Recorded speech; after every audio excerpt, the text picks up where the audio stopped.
প্রদেশ কংগ্রেসের দায়িত্ব ছাড়লেন অধীর চৌধুরী। লোকসভা ভোট মিটতেই রাজ্যে আবারও তৎপর ইডি।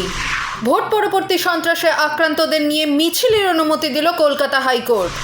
হিমাচলে বাস দুর্ঘটনা, মৃত এক মহিলা সহ অন্তত 4। ন্যাটোর পরবর্তী মহাসচিব হচ্ছেন নেদারল্যান্ডসের প্রধানমন্ত্রী মার্ক রুত্তে।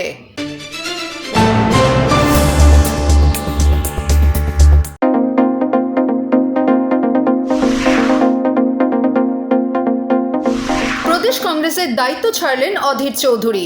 তিনি আর সভাপতি থাকছেন না। বিধান ভবনে কংগ্রেসের বৈঠকে এমনটাই জানান অধীর চৌধুরী স্বয়ং। রাজ্যের লোকসভা ভোটে বিপর্যয় নিয়ে আলোচনার জন্যই আজকের এই বৈঠকের আয়োজন।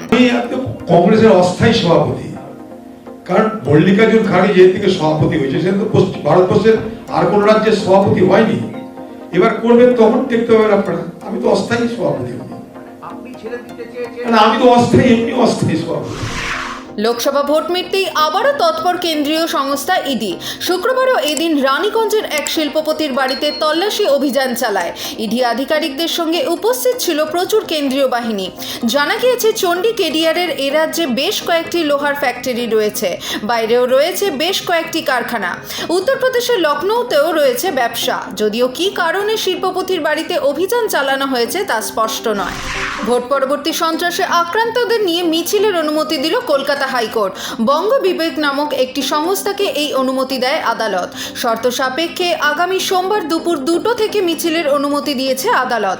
সুবোধ মল্লিক স্কোয়ার থেকে রানী রাসমণি এভিনিউ পর্যন্ত মিছিলের অনুমতি। কোনো অস্ত্র ছাড়া মিছিল করতে হবে, উস্কানিমূলক বক্তব্য পেশ করা যাবে না। রাজ্যপাল অনুমতি দিলে তবেই তার সঙ্গে দেখা করা যাবে। সর্বাধিক 300 জন নিয়ে মিছিল করতে হবে, নির্দেশ আদালতে। হিমাচলে বাস দুর্ঘটনা, মৃত এক মহিলা সহ অন্তত 4, গুরুতর জখম 7 যাত্রী। সিমলার জুব্বল এলাকায় হিমাচল প্রদেশ রোড ট্রান্সপোর্ট কর্পোরেশনের একটি বাস খাদে পড়ে যায়। বাসটি কুড্ডু থেকে গিলটারির দিকে যাচ্ছিল। সেই সময় জুব্বল এলাকায় রাস্তার ধারে একটি খাদে বাসটি পড়ে যায়। সিমলার পুলিশ সুপার সঞ্জীব কুমার গান্ধী জানিয়েছেন, ঘটনাস্থলে মৃত্যু হয় বাসের 2 যাত্রী। ন্যাটোর পরবর্তী মহাসচিব হচ্ছেন নেদারল্যান্ডসের প্রধানমন্ত্রী মার্ক রুত্তে।